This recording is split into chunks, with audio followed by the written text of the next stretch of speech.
Hi, Ryan. This is Maggie. Hello. Hi, Maggie. Hi, how are you? Good. Good. It seems like I can't start my video. It says the host has disabled it. Okay, hold on. Let me do that right now. Thanks. Go ahead. Oh, I'm the same, Paul. Now it's working. Thank you. There we go. Right.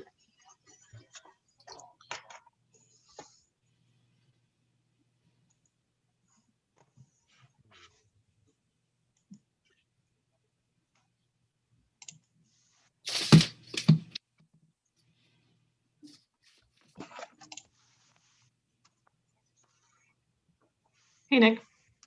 Hey, can you guys hear me? Audio check. Audio check is good. Beautiful.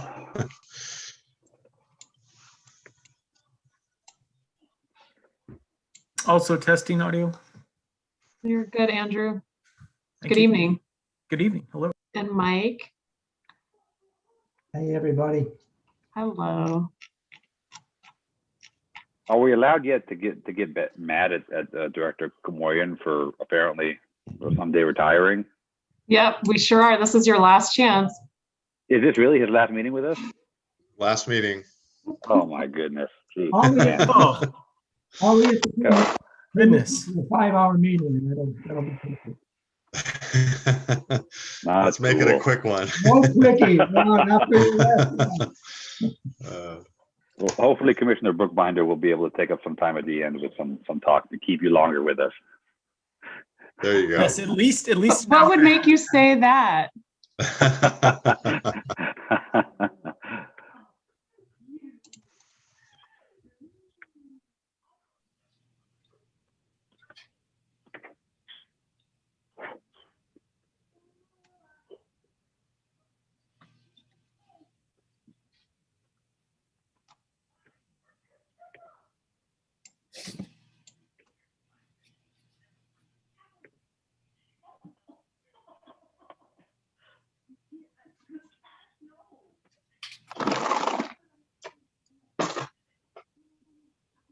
Yeah, I was kind of doing the math on how many planning commissions I've attended in Campbell. It's about 300 meetings. Wow. And then if I Over were to how do the many math, years? that's almost 12 years. And then just, yeah, planning commission meetings throughout my career. Oh my God. Wow. Now, yeah, I see why you need to retire now. Absolutely. Which city were you the longest? This one. Oh, that's great. Yeah. Yeah. The second place winner was Carpinteria, 6 Oh, years. That's a nice I city. was director. Yeah.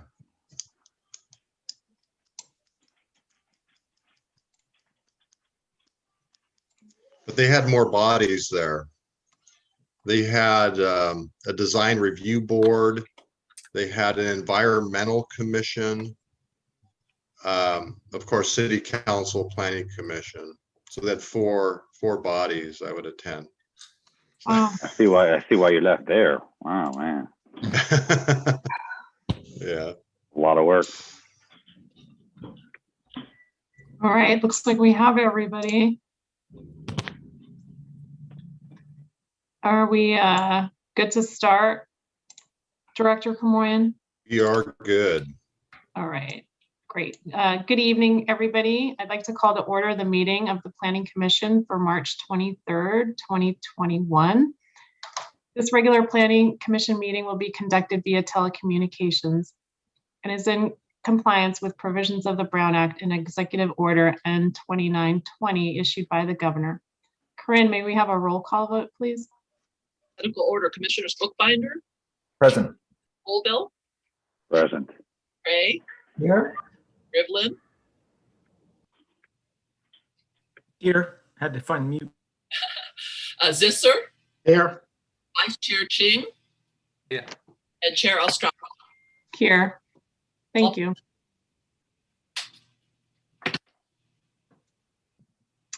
Has everyone had a chance to review the minutes? And are there any corrections or modifications? I just had one quick comment. I think I'll note while I'm going through the prune yard master plan. This is not a correction. This is a good thing, and I don't think came up in our meeting. But I'm happy to see that that we've got 10 electrical vehicle charging stations being installed in phase 3 and 5 in phase 4 versus the other way around. Nice to see that change, which certainly makes sense. So just wanted to note that. And I would move approval for the minutes of our last meeting. Thank you. second that. I'll Thank second you, that. Adam. Corinne, may we have a voice vote, please? Commissioner Bookbinder, Aye. Colville, Aye. Ray, Aye. Rivlin, Aye. Zissner, Aye. Vice Chair Ching, Aye. and Chair Ostrowski. Aye. 7-0. Thank you, Corinne. Director Cormoyan, do we have any communications for the commission this evening? There are no communications or agenda modifications, Madam Chair. Great, thank you. All right, so with that, this is the point in the meeting where any member of the public may address the commission on an item that is not on the agenda. You may speak for up to 2 minutes, but the Planning Commission may not take any action today. Would anyone like to speak?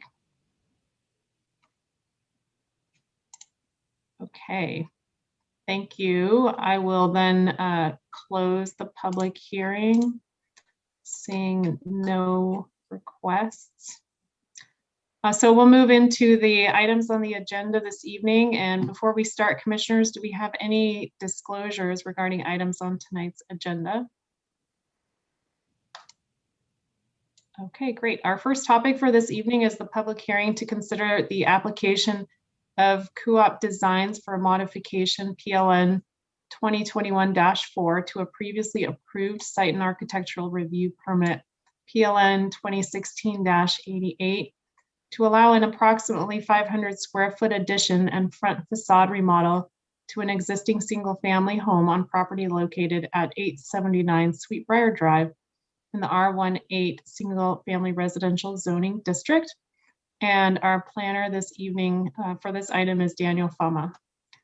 Thank you. Good evening. Let me share my screen. All right. So yes, we actually do have a modification to a site architectural review permit for 879 Sweetbriar Drive. This is a 10,000 square foot building located on Sweetbriar, south of Cambrian. The Planning Commission had approved a site architectural review permit allowing a small 77 square foot addition to the home back in 2016.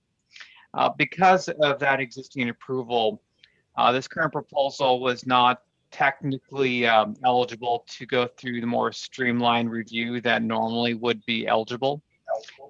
Under the Campbell Village plan, additions less than 750 square feet do not require site architectural review by the Planning Commission. But because this was already subject to site architectural review permit, even a minor change does need to go back to the Planning Commission. So we have a 500 square foot addition, and that includes a portion of the rear of the building cover patio to be removed. The addition would add new square footage at both the front and the rear of the home, and also include a pretty comprehensive change to the exterior of the home, changing the features from more of a ranch style to a craftsman home, but generally still consistent with the city's design guidelines for additions to single family homes.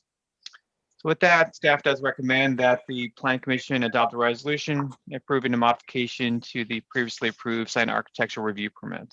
Thank you.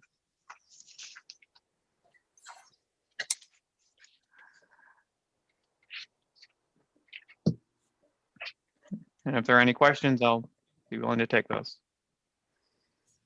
Oh, sorry, I was on mute. Do we have a SARC report? Oh, yes, Chair. We came up a few weeks ago, supportive. It looks like a good addition to the house and fitting with the neighbourhood. Okay, wonderful. Thank you.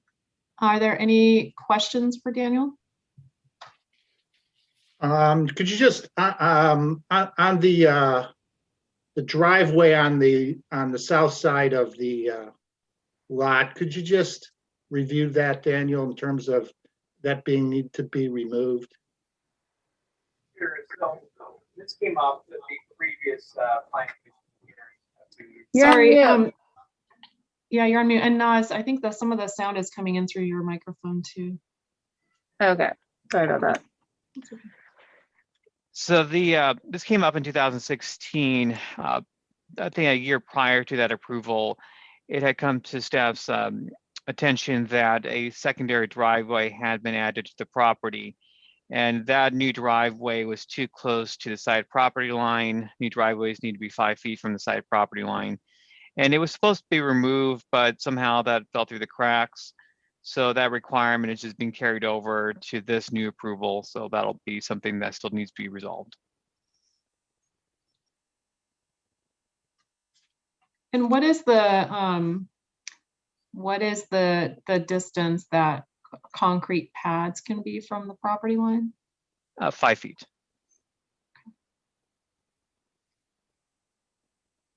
Any other questions?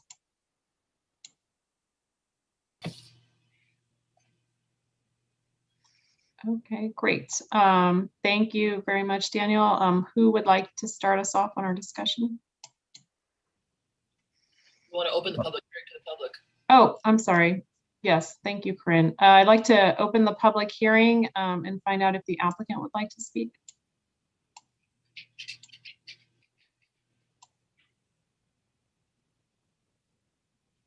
We do have representatives here, but maybe they don't want to speak. Yeah, or maybe they're still on mute. I was curious. Okay. Well, then with that, I'll close the public hearing and open it up to the commission for discussion.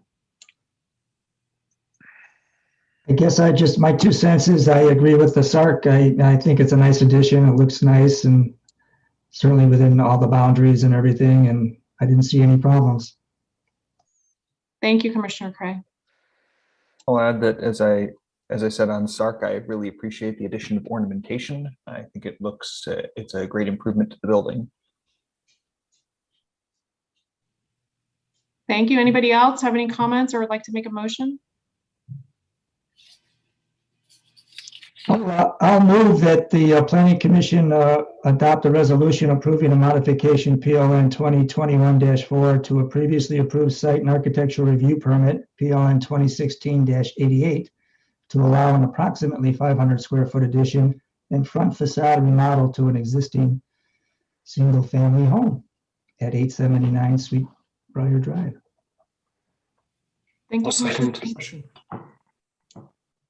Thank you, Commissioner Ching. Corinne, can we have a vote, please? There's Bookbinder. Aye. Thank you. Commissioner Colville. Aye. Ray. Aye. Rivlin. Aye. Visser. Aye. Vice Chair Ching. Aye. Chair Ostrowski. Aye. 7-0. Thank you.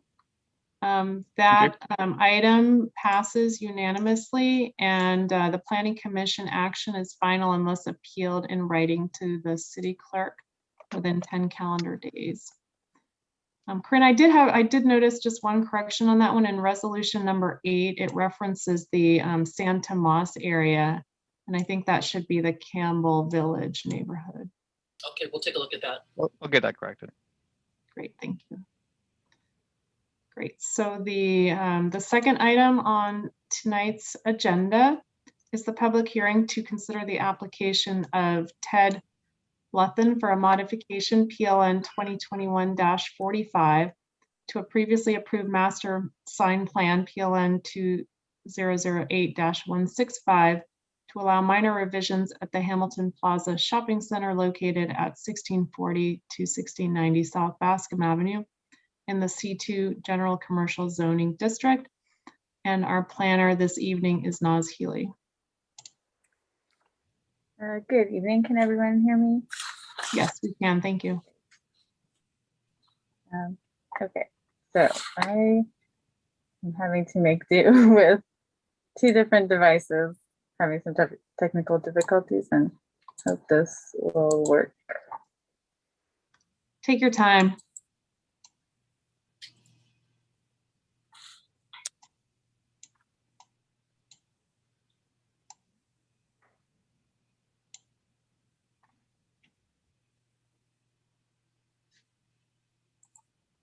Okay, is my screen coming through? We don't have anything yet. Okay. It says Nas Healy has started screen sharing, but there's no image.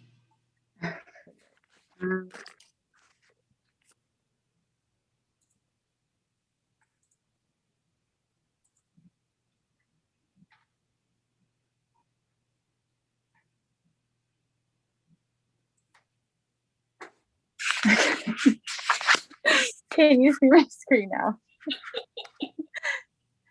Yeah, Okay. it's a little uncentered though. We can see kind of the left half of it. Okay, It's is this better? All right. That's initiative for you. This is quite embarrassing, but okay. that works. I guess I will make this work. Okay, so as mentioned, item 2 is a modification to a previous master sign plan at the Hamilton Plaza Shopping Center located at 1640 to 1790 South Bascom Avenue. So the project site is located at the corner of South Bascom Avenue, which is here, and East Hamilton Avenue here. A previous master sign plan was approved by the Planning Commission in 2009, and the subject modification request pertains to 2 of the existing monument signs, which are shown here in red. And then there's a 3rd monument sign, which is located here in orange.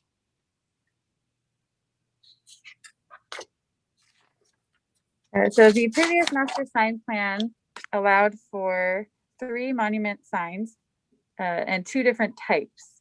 Currently, the 2 types have the same design criteria, allowing 3 to 4 tenant panels and 50 square feet of sign area maximum. Monument 2 is just slightly smaller than Monument 1. So the proposed modification is to add an illuminated cabinet on each side of Monument 1, and this would accommodate 5 tenant panels. So here you have the front view, and this would be the new cabinet here, and then from the side view, you can see it here, it would be added on top. Can you just So move to the right a little bit? Okay, got it. Oh, Thanks. this way, sorry. No, Okay. that's good. By eliminating the framing that currently separates the tenant panels, these white pieces here, so that actually results in a sign area of 55 square feet. Although the overall display area and size of the sign would not increase. It's just the how we calculate sign area, this would result in a larger sign. And to clarify, the proposed modification is for the 2 existing monument type 1 signs to be updated. The existing monument 2 sign, which looks like this, would remain as is, except for an update to the colors to match the building. So I'll just go back to the map really quick. So the 2 signs in red, that's the monument type 1 signs, and that's what's being proposed to be modified. Monument type 2, which there's one of, is located here in orange. That one is proposed to remain as is. So as discussed in the staff report, staff recommends a condition of approval to apply the proposed design changes to both types of monument signs, as having uniform signage would be consistent with the current master sign plan. In addition, the Planning Commission may want to consider a condition that would allow the director to approve minor changes to the signage that could be found consistent with the master sign plan. And this would just be to provide some flexibility for the shopping center in the future. So both of these conditions are included in the draft resolution for consideration. And with that, staff recommends that the Planning Commission adopt a resolution approving a modification to a previous master sign plan. Thank you. Thank you, Naz. That was a very creative and clever way to overcome technology issues. Thank you. Well done. And we could see everything. I hope it wasn't too shaky. My arm was getting tired. It was impressively not shaky. Okay. All right. So do we have any questions for Naz about the signs? Does the proposed condition of applying the design changes to both types of sign allow the applicant to make those changes to the type 2 signs as well, or does it require them to do so immediately? I mean, the way the condition is written, it would be something that they'd have to do, I believe, at the same time. I mean, the intent is to have the signs match. Okay. I have a question. Naz, so I just want to be clear on the additional 5 square feet. Is this really to accommodate an additional, name of another occupant at the bottom? Is that basically what we're talking about? Because the 55 square feet is the signage area where the names are, right? So, okay, can you see my screen? Yeah.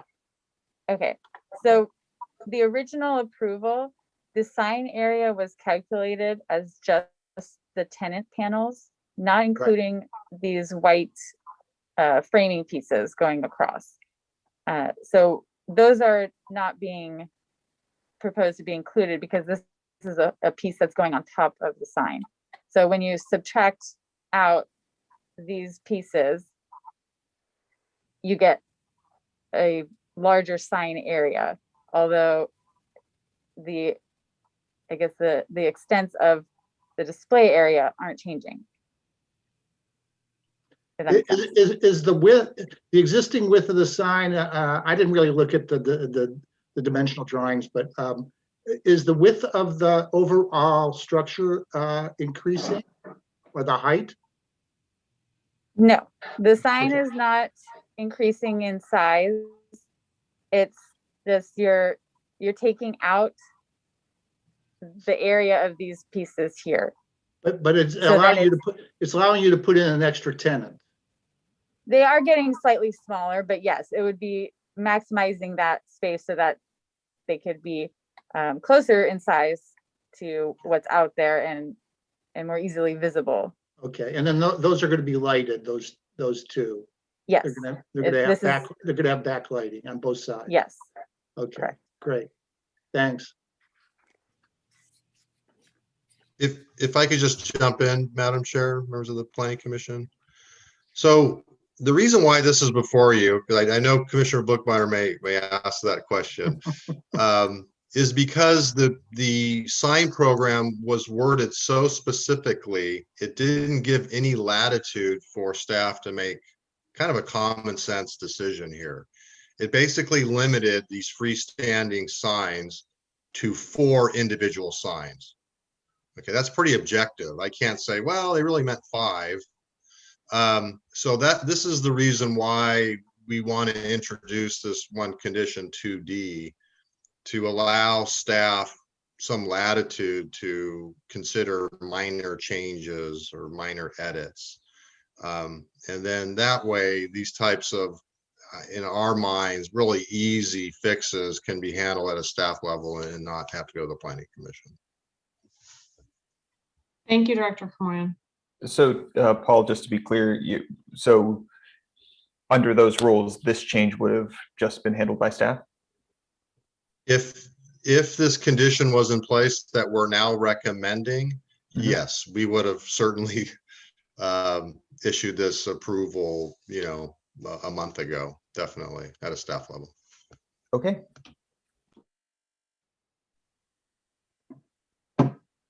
Thank you. Any other questions?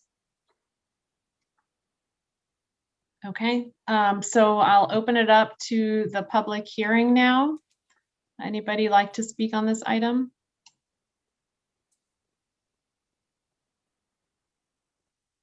Okay, seeing none, I'll close the public hearing, and who would like to open up the discussion? I'm a little disappointed that we're not hearing from the applicant, and that I'd be somewhat curious as to what their opinion would be about being required to update all the signs, which aesthetically is nice, but I'm not on the ground there.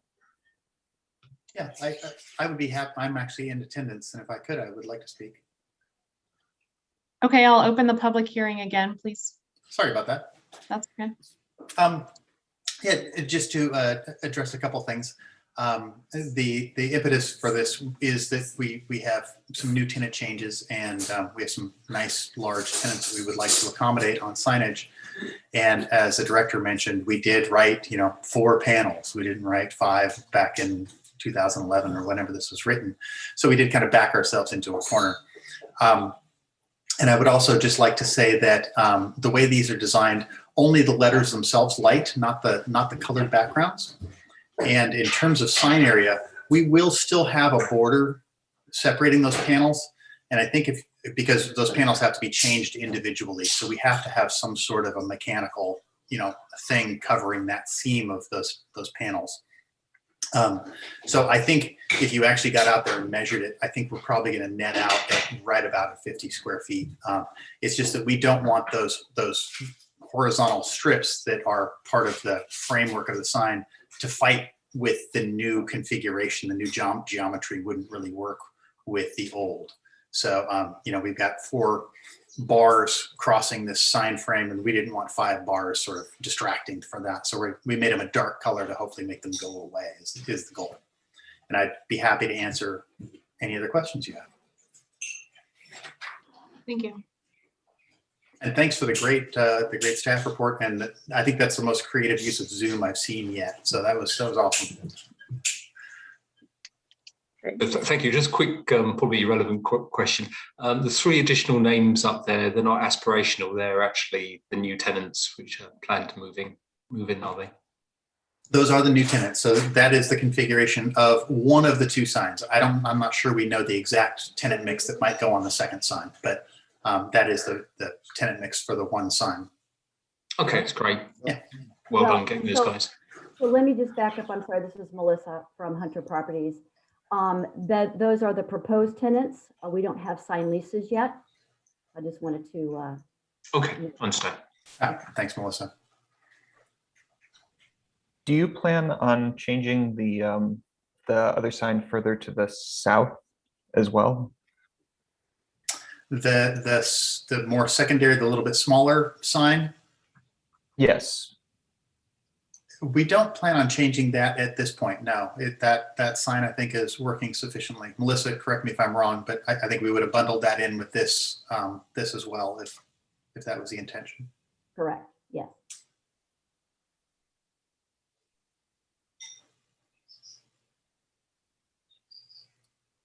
Great, thank you. With that, I'll close the public hearing and open it up to the commission. Who would like to start? Well, I'll just say it looks, it's good that maybe these kind of things won't have to come back to the planning commission again, because it looks pretty straightforward and looks like a nice design. And I think the lighting will be great, that it's actually lit up at night. So looks like, I was driving by there just yesterday, and the signs look good, and this would seem to further enhance it. So I think it's a great, it's all fine and good. Yeah, I think it'd be great to give staff the leeway to make these type of decisions in the future. Yes, agreed. It seems very straightforward and brings it up to current time, and obviously allow for new tenants to get their name out on major thoroughfares. So I'm supportive. Yeah, so am I. Sounds like there's a lot of enthusiasm amongst the commission for the tenants too. So that will help get those signatures. Would anyone like to make a motion?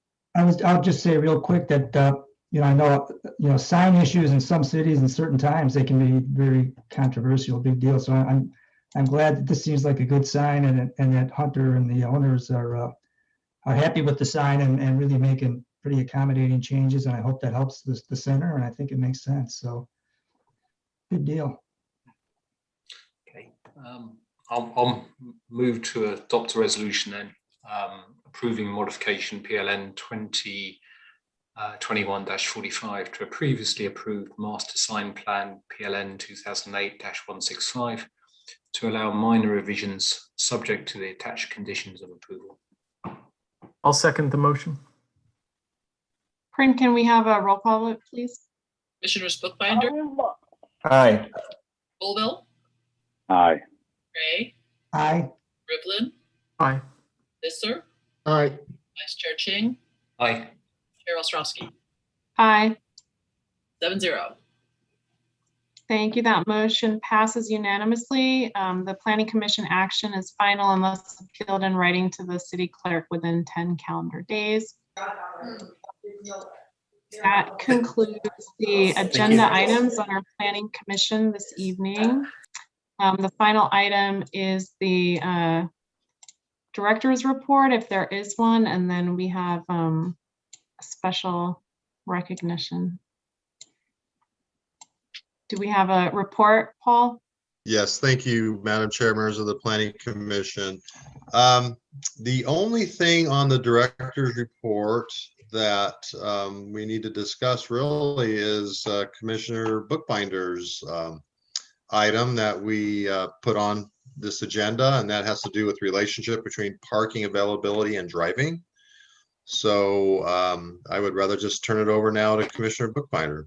Just before we do that, I'm looking at the commissioner's report. I'm a little bit confused about under 2B, the next meeting.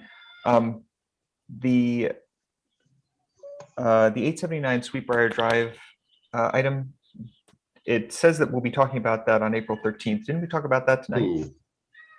Yes, that looks like a carryover from a previous report. I apologize for that. Oh, no worries. Just if there's something coming up in 2 weeks, I just wanted to make sure that wasn't like in 2 weeks. There's something super important that we need to do. Before you take it away, Adam, with your presentation, I was curious if the director could share a little more about the temporary use permits. I think we had that as an item back in a few months ago that was studying the feasibility of letting Kaiser or another medical group do outdoor vaccinations or testing. Is that the same item? Right. So those uses that are temporary in nature, the instrument that cities use is via a temporary use permit. You had supported it and recommended it, I believe, twice. There were some changes that had to be made. One of the big issues had to do with the Chamber of Commerce expressing some concern of how it is applied to other types of uses that kind of go unchecked, if you will. But we as a community in Campbell understand that they've been occurring for years, and that those really shouldn't be caught in this temporary use permit. So after making those changes, we did send them back to the commission. The Chamber of Commerce was in full support of the temporary use permit ordinance, and the council did adopt it. And then second reading occurred on March 16th. So then it goes into effect 30 days thereafter. Great. So that'll apply to the city basically in 2 to 3 weeks. Or actually, that was this week, last week, something like that. So in a month, we'll be able to April 6th. Yeah, April 16th it would be in effect. Awesome. Excellent. Thanks for the update. Yes.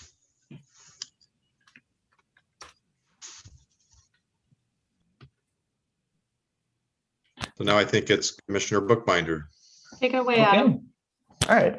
I didn't exactly prepare a presentation, but I can give the brief overview. Did everybody get a chance to look over? Like, I realize that the paper is a bit dense in places, but did everyone get a chance to at least skim the summary on Streets blog? You mean you didn't prepare a presentation? I will whip one together in real time. Seriously. Give me 30 All right. Well, seconds next here. time we approve something like this, we're gonna have to put a condition that there be a presentation. Oh, watch me. Okay, so there's long been it's long been a known issue in planning that people who own more parking.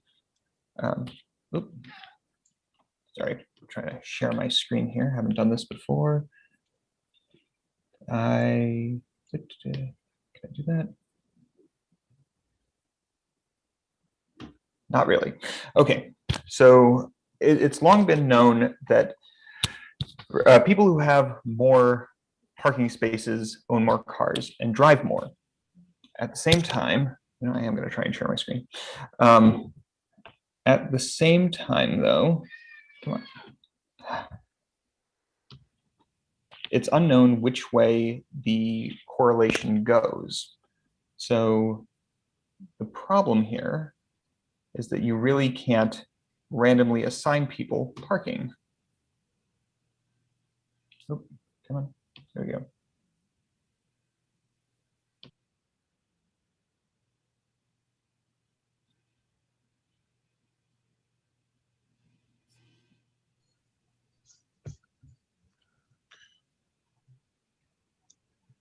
Commissioner Bookbinder? I think he fell off. Put him too much on the spot, Maggie. He must just be whipping up his presentation. I don't know, Commissioner Colville came prepared. We should hold him to the same standard. Graphics and everything. That's right. Thanks for that reminder.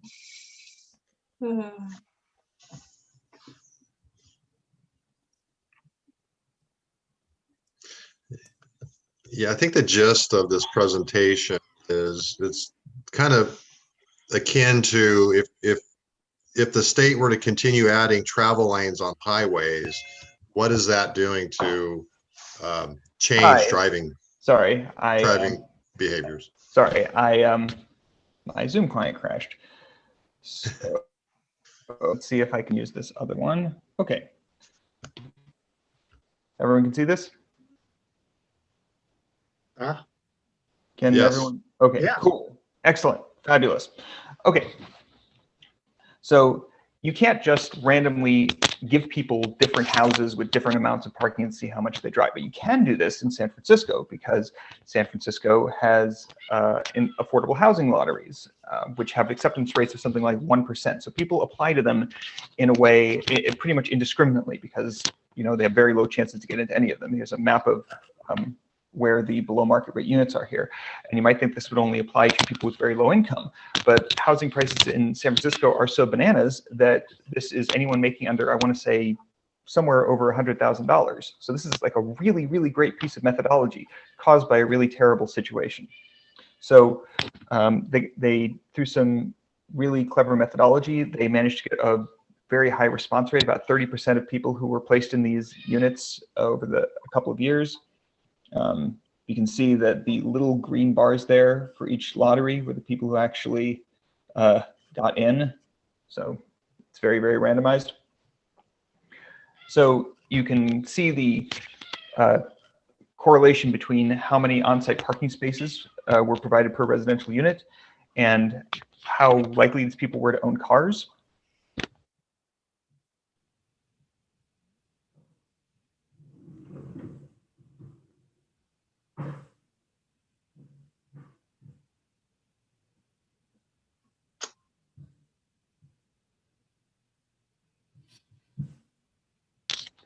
Makes what's that?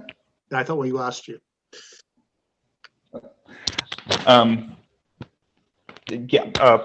Parking trades encourages driving and trades off against transit, and you can see that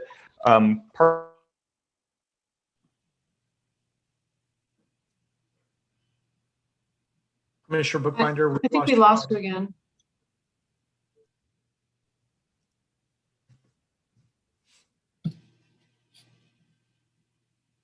Adam? Okay, I'll just stop sharing here because those are the graphs I wanted to show.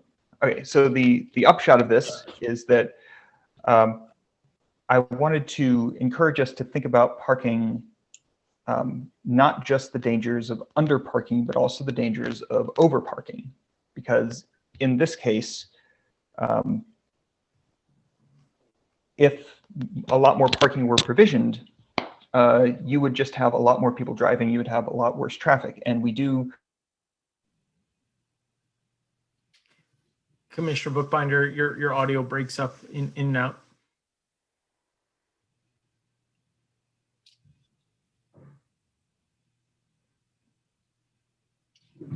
I have a question. Maybe I'll just ask Paul while That's while you get your audio back online.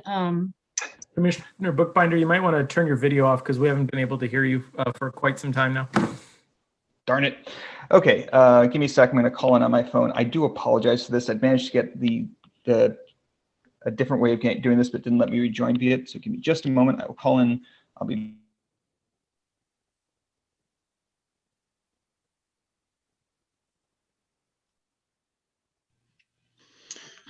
Go ahead, Madam Chair, you were going to ask a question. Well, Yeah, so I think what Adam was trying to say is, we should be careful in terms of us over parking.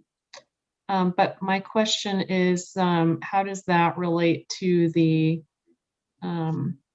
master plan, and is that something that needs to be discussed in the context of the general plan? well, as you recall, that was one of the items or issue areas that the commission recognized as worthy enough to advance to the city council for their consideration and incorporate into some work plan. The city council will be conducting that meeting, I believe, in April, to consider all the work plan recommendations, and parking is one of them. So if they feel that rises to the top, then they would initiate a request to make changes. And of course, parking is, as Commissioner Bookbinder mentioned, is a delicate balance, because you don't want to over park, because then that defeats the purpose of changing people's driving habits. But then you don't want to under park where then the streets are just full of cars. So it's just striking that balance. Yeah, you should all be able to hear me a little better now, even if my video freezes up. The upshot of this is, I believe we have permit parking in one section of the city, and the people there seem to really like it. There was an item the city council had, I think, a few months ago to renew it, and the people who were there were very happy about it. Part of the reason why parking is so difficult is that it essentially costs nothing. Like, the marginal cost of people to use parking is nothing. So like, when you have essentially a zero price control on something, you will wind up with shortages. And so we wind up with parking shortages, and so we wind up over provisioning. The classic economic solution to this is to find some way of either using parking permits or to charge for parking in some way, which is very unpopular here, but trying to get parking balances correct when you don't charge for it is very difficult. But there is, like, the situation in which there's no parking available, the very easy thing to do is to charge for it, and people will find a way to only use the parking available. Not politically easy, of course.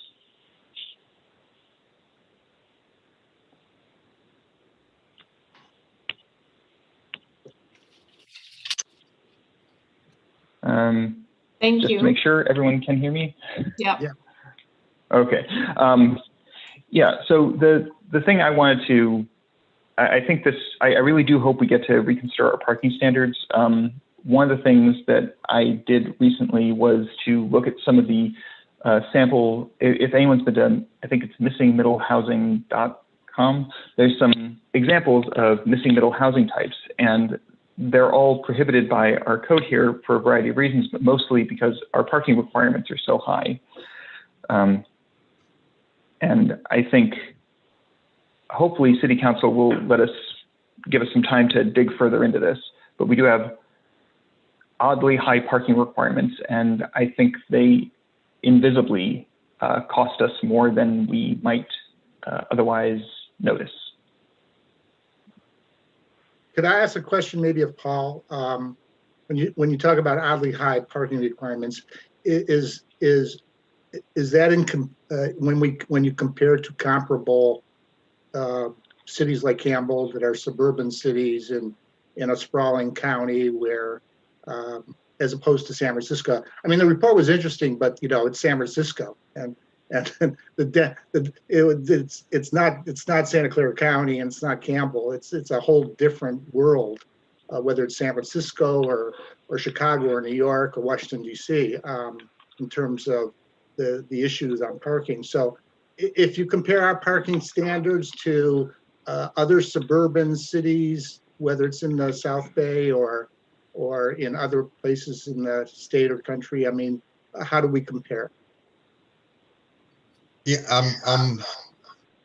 I'm trying to recall, because we did the update about 9 years ago or 8 years ago, and we had a survey of all the other cities in the Bay Area, comparably sized cities as well, and we were comparing and contrasting and presenting that to the commission, and it is a common thing that we hear developers say is Campbell's parking standards are higher than most. I would say we are a little bit higher. I think we're in line with other cities, as I recall. But, when you look at the city of San Jose, for example, you think of a big metropolis. But then again, there are suburbs of San Jose that aren't the city center.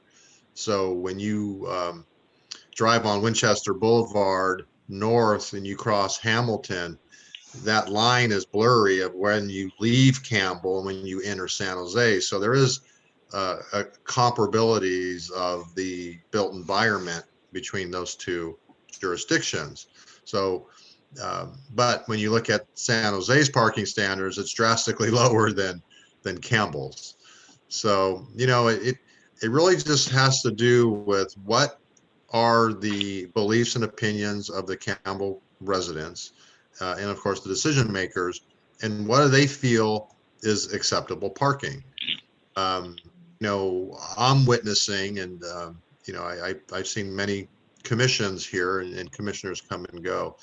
I am witnessing a change in thought, a change in theory, a change in approach to what's acceptable or not. We're also seeing a change at the state level, right? With TOD type of developments that are near transit, the state of California is giving relief to developers in terms of their parking obligations, because the state is trying to encourage the public's use of transportation systems. So as Commissioner Bookbinder has caught on to,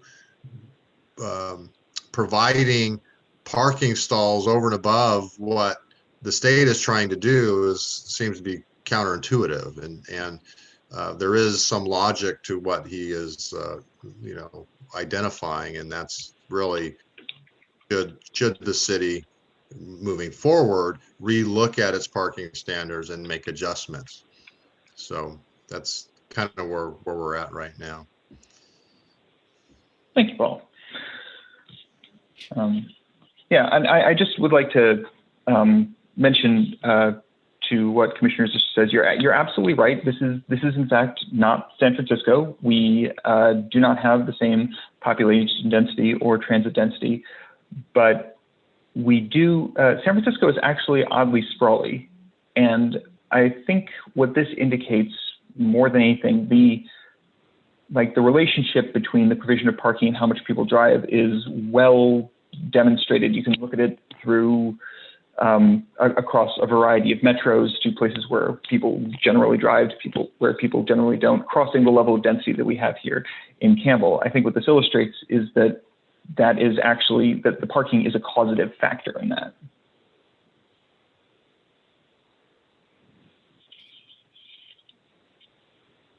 And then I think that when we when the general plan gets to us, when we're talking about the housing element and trying to figure out transportation for the city, that should really, we should be cognizant of that when we're trying to figure out how to keep the city from being swamped in traffic. You know, there is one thing that I really need to inform you that I find as interesting, and I know it's political, but it's interesting. The city's parking provisions, they apply to all land uses, commercial, industrial, and residential.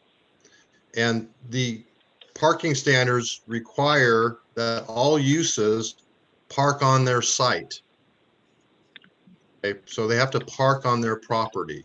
So you see that a lot with, residents that complain about commercial uses and how people are going to park on our street, right? You hear that. So this notion that the city code requires all uses to park on their property, but yet residential uses seem to have a pass, because it seems to be okay to park on residential streets if it's a residential use. But if it's a commercial use, heaven forbid, those cars park on our street. So I think if the city moves forward with making parking changes, you need to vet that issue out, because that seems to be one of the big killers, if you will, or stumbling blocks for these commercial businesses that want to operate in Campbell, is this notion that cars are going to overflow onto the street, when the standards really seem to not be applying equally. I think that's a really good point. One of the suggestions for how to deal with that is to, at least this was for commercial parking, was to sort of split ownership of a parking meter in front of the business, where half of the revenue would go to the business and half of the revenue would go to the city. I think earmarked for local improvements to the street. But the idea that they would provide some kind of incentive for people not to do that. But in a broader sense, there's an issue that comes up a lot in the like in my day job, where I'm an operational engineer. The idea is that the service that you provide is the service that you defend. That is, that if people get used to parking on the streets, even if you never promise them that they could, like they've been provided that service, and so they will expect to have it defended, and you'll find yourself being made responsible for that, it's a real pickle to be in. There's the adage, and this is part of the conversation here, but you give an inch and people will continue to take it. I think a prime example of that is our downtown, Commissioner Bookbinder, where we did, through COVID, offer exterior spaces. We even closed down the street, if I recall recent history. Oh yeah. But there was pushback that people want their cars, adjacent. Businesses felt that if the cars aren't driving past their storefront, I mean, there's many reasons and parts to that. It is very psychological. And I worked on projects in Southern California where a complex was fully parked, probably overparked, in a parking structure that was hidden by all the retail. So the retail wrapped a parking structure, not a podium. I mean, I guess it was, but just, a big fence around the parking, which was the shops. And all the shops continued to fail because no one could envision the parking availability. It would have been great for walk-ups as well as if you drove. But the repeated issue in people's minds was that it didn't have parking. Now, is that a scientific answer? No. That was the perceived notion, though. So I think I'm supportive of your thought process here, that some areas might be overparked, especially in the downtown or Campbell East of downtown, where we do have access to the downtown parking structures, as well as light rail, as well as bus line 26. And a lot of people do walk between downtown and the Prim Yard. So there's even, not that people should park at the Prim Yard and walk into the downtown, but I'm sure that happens. So I'm supportive of what you're saying, but I think it's a little harder to grasp the psychological issues here where our society's been raised on parking. Sorry, roundabout way into that final summary there. But people have been raised or trained or, you know, whatever, to think parking's a right, even though it might not be. Yeah, it is. I think I've seen it said that that parking is the only place where American culture is resolutely communist. that everyone gets free parking, and we run into shortages. We essentially have bread lines for parking. That's an interesting thought. Yeah. Yeah, you know, I would, this is interesting, you know, this is a tough topic, interesting conversation, this is all good stuff. I definitely agree with the thought process of the dangers of over parking, too much parking required, and certainly we've all seen that come up as Commissioner Bookbinder and Director Kermoyan mentioned, how the city standards sometimes are tougher than the statewide standards and other, you know, other area standards. So it is tricky, and you know, you're gonna get people mad, riled up. It's the parking, so it's the fine line, and I think Commissioner Rivlin was right on in the practical matter for where it's really hitting us. I think as a commission in the recent years anyway, here is on those, in that area just east of downtown, where you get some really good issues there, and that's the question of, you know, can you more or less we're just talking here, so can you force people to take light rail if you don't have the parking for a really nice place that they want to go to? Will the business owner, will the business property owner be willing to take that risk? Are we still going to get people coming if they have to take light rail or carpool? And on the other token, if people are going to come, it's so important for them, they really love this place, but they don't want to take light rail, so they're going to park in the local residential area. And you can get people up in arms. So as Director Kermoyan knows probably better than all of us, and yeah, it is very delicate and very political, but I certainly, hopefully we can get, you know, for a commission, we can get some bite-sized issues that we can kind of dig into and try to come up with a you know, some policies or some direction for the city that a little more commonsensical, that kind of works, that kind of promotes, you know, carpooling or mass transit kind of stuff where it makes sense. And the downtown area, near the downtown area, certainly is among those areas. So interesting stuff. So I've seen a lot of pushes in society now to change behavior through almost taxation. PG&E comes to mind, where time of use is now a huge push to raise your rates during the peak power draw areas. So, you know, one method I've seen in Streets blog also harps on this quite a bit. I read it occasionally, is to charge for parking. People will control their behavior if it hits their pocketbook, or hopefully possibly will control their behavior, change their behavior. So that probably is more contentious than just this high level discussion, but charging for parking would probably bring out the you know, masses of people with opinions. So I don't think that's where this was going, Adam, but that is something I've, you know, heard of or seen other cities do, charge some places exorbitant rates for parking. I don't, Director Kermoyan, we don't charge anywhere for parking, do we? No, we don't have pay for parking. We have We do limited have duration a private, parking. and we have a private pay lot, which I never see anybody in. And we do have some residential permits in some places, I believe. Well, it's not, the pay for parking on Campbell Avenue is actually a private parking lot. Right. Yeah, it's not public. One other thing that I wanted to mention, which is tangential to, like, I think, like a number of the issues that we deal with here, the concerns of people, of incumbent people, of people who are worried about losing something from, if things change from the way they are very present. People who will have difficulty parking or difficulty driving to downtown. And those are indeed valid. Like, it's very important that we consider those things. One other thing that I want to mention is that as we heard in the affordable housing study session, the requirements for parking, which, as I think we've noticed, are considerably higher than our neighboring San Jose's, that these requirements do make it more difficult to build housing. They make it more expensive, and so-called missing middle housing, bungalow courts, townhomes, and so forth. It makes it very, very difficult to build those if you have to provision 2.5 covered plus 1/2 guest parking space per unit.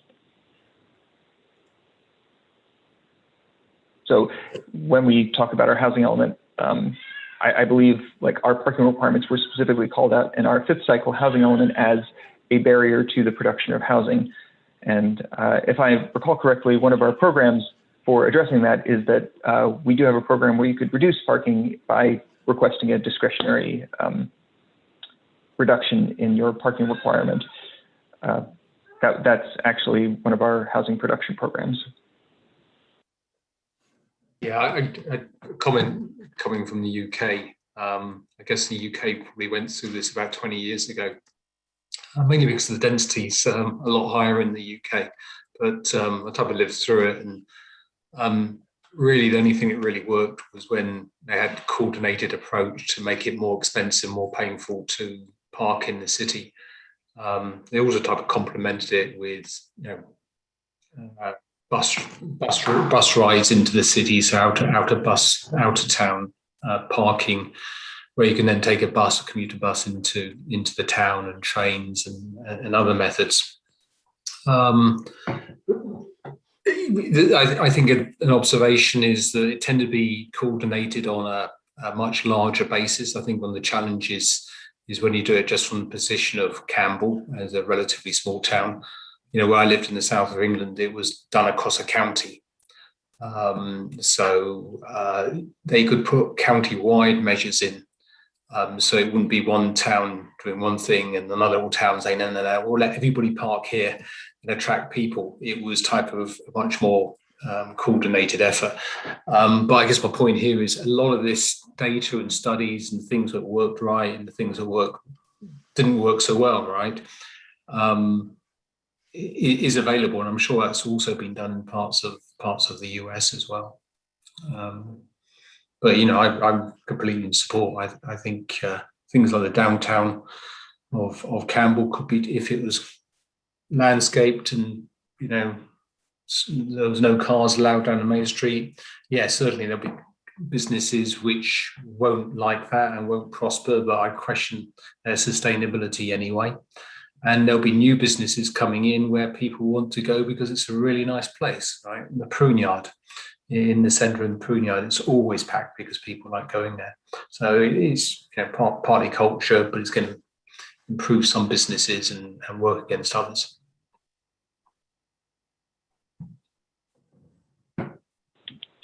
Thank you. So I hope that this will provide some excellent context for the upcoming discussion of parking.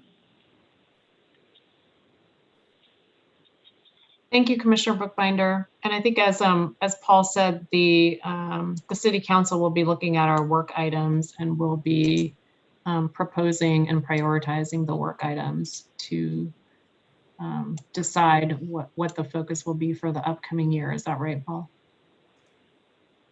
That's correct. Yeah, pardon me, the potentially upcoming discussion of parking. Right.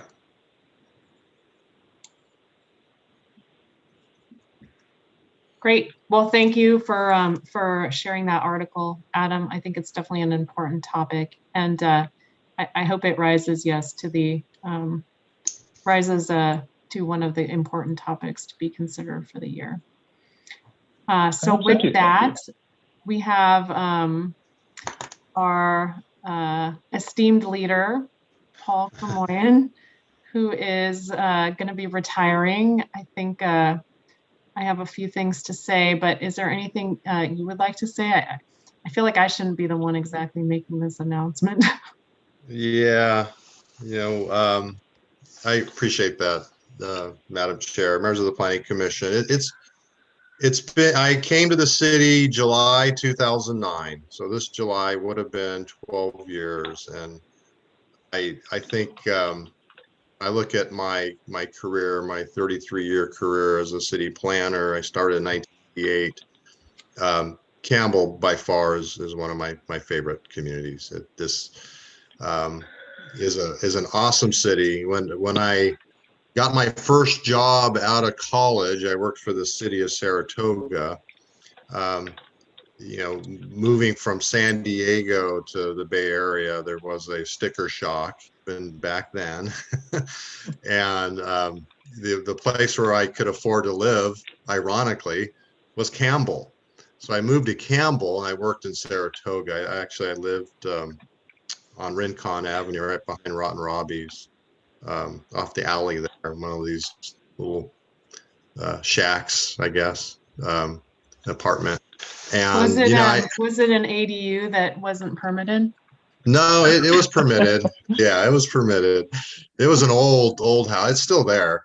But you know, then after Saratoga, I left the Bay Area, and then full circle, I came back, and it's been just a blessing and a pleasure to work for the Campbell community and be part of the public process. And you know, when you're at a director level or say a city manager, you know, it's a tough job because you're making decisions that are in line with the general plan, but the general plan, of course, can be interpreted. And there's the democratic process, the public engagement, and a lot of times there's recommendations that aren't viewed favorably. And, you know, but that's all part of the process. And that's why we have commissions, and that's why we have councils. And it's just been a wonderful, when I look back, a wonderful experience, and I'm very grateful I've had it here in Campbell to finish my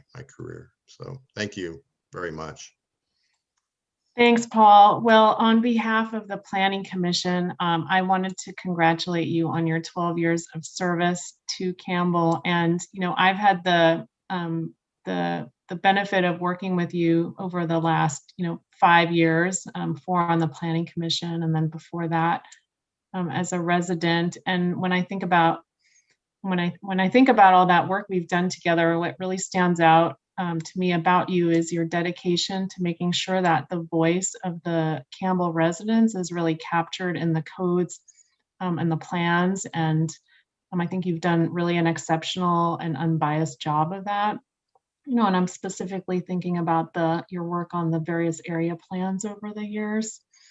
And then what else stands out is really your commitment to sharing your incredible depth of knowledge and experience with us as we go through these items, which are, tough many times. Sometimes they're simple, but many times they're tough. And you always have a great perspective, and you're sharing, your knowledge and different ways for us to think about it and consider. And I think it's really benefited us and the city of Campbell in helping us make, the Planning Commission make good decisions for the city. So I'll definitely miss working with you. And we have a special gift for you that I know Corinne delivered. Thank you, Corinne. But we're going to postpone opening that because I'm sure that you can't wait to open it. And I'm sure my fellow commissioners also have some comments to make.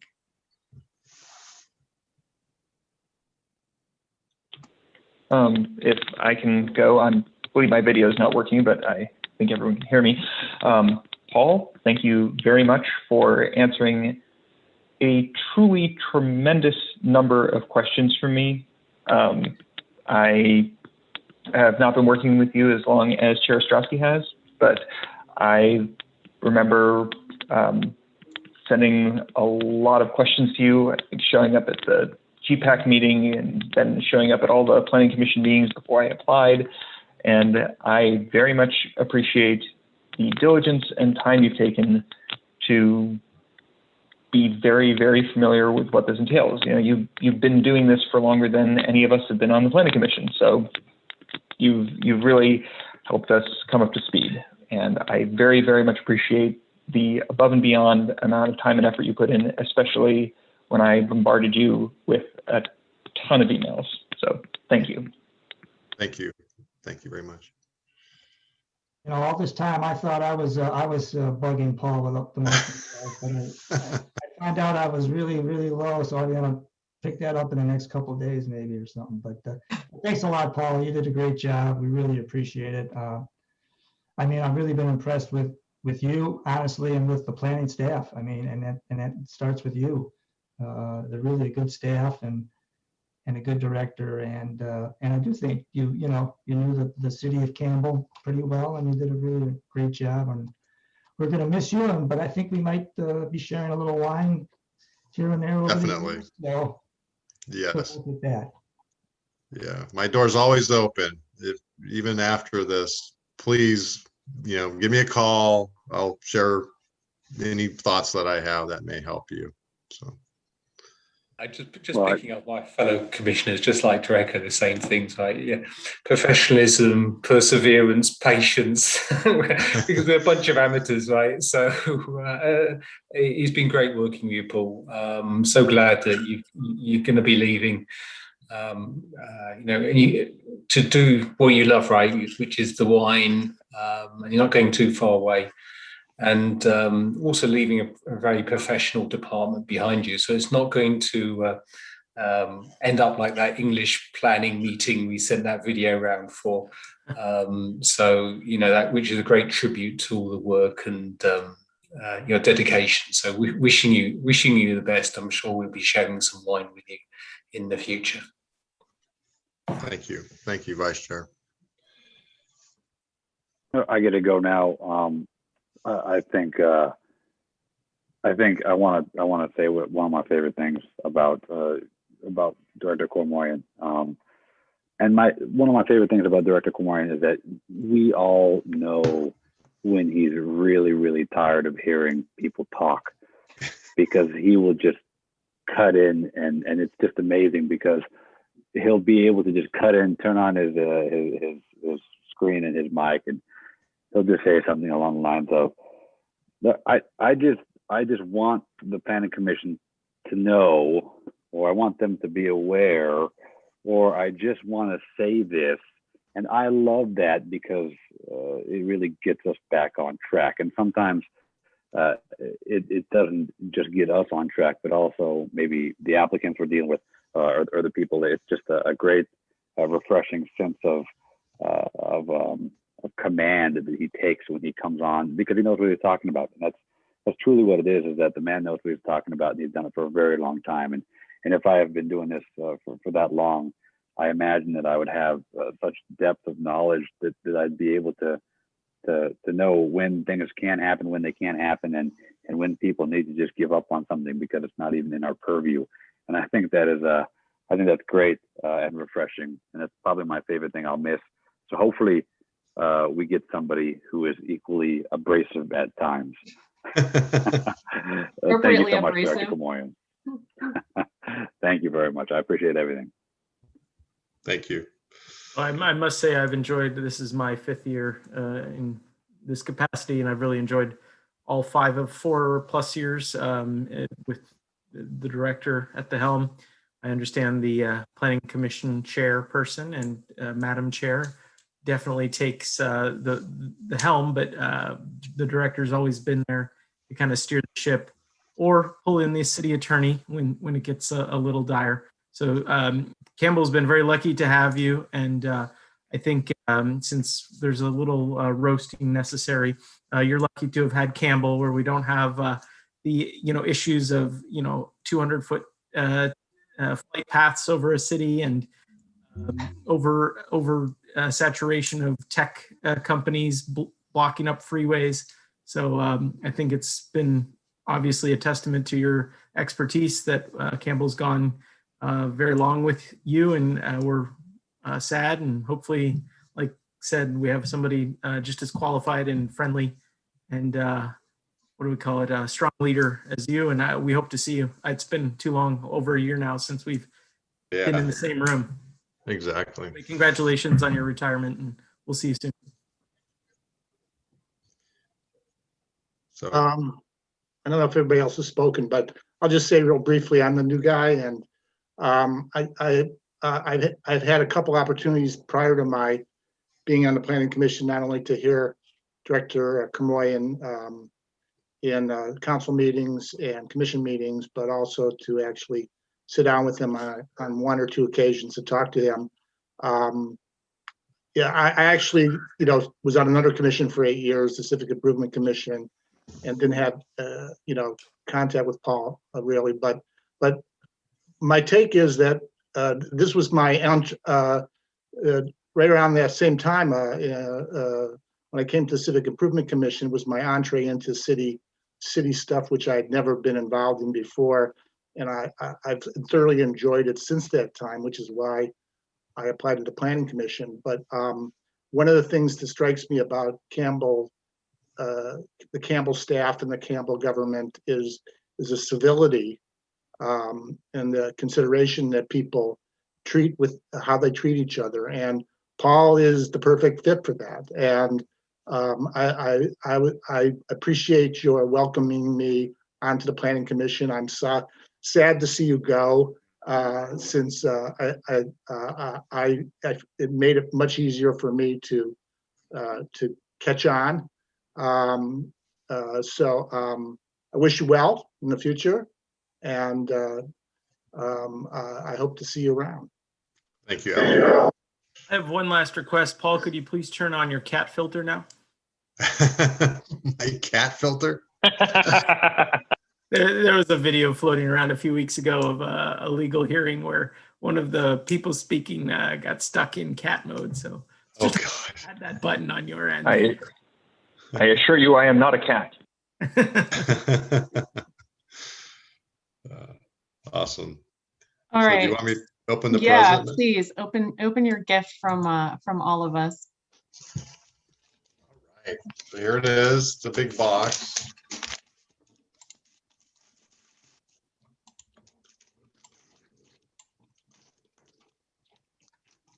Oh, I like it already.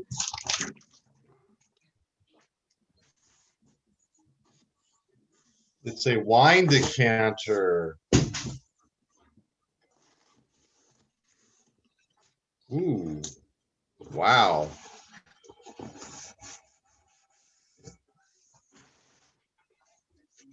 Wow, this is beautiful. Oh my gosh. Oh, thank you so much. Handmade. Very beautiful. And I think there's an engraving on there too. There is. The 2021 Planning Commission unanimously adopts a resolution, CEQA exempt, expressing deep thanks to Paul Kermoyan for all the work on behalf of Campbell. Oh, that's so sweet. Very thoughtful. Thank you so much. Thank you. You're welcome. And we know you'll put it to good use very quickly right after Oh, we yeah. adjourn the meeting. Oh, definitely. I will show my wife. She'll love it. Awesome. So thank you so much. I really appreciate it. It's such a pleasure working with you and for you. And, I think the Campbell community is in good hands with this commission and, of course, the council and the public. It's just what a wonderful community. It's been about a blessing. Thank you. Thanks, Paul. Wishing you all the best. Thank you. Thanks, everybody. So we'll All right. adjourn our Thank you, Paul. March 23rd meeting, and everybody have a great evening. Thank you.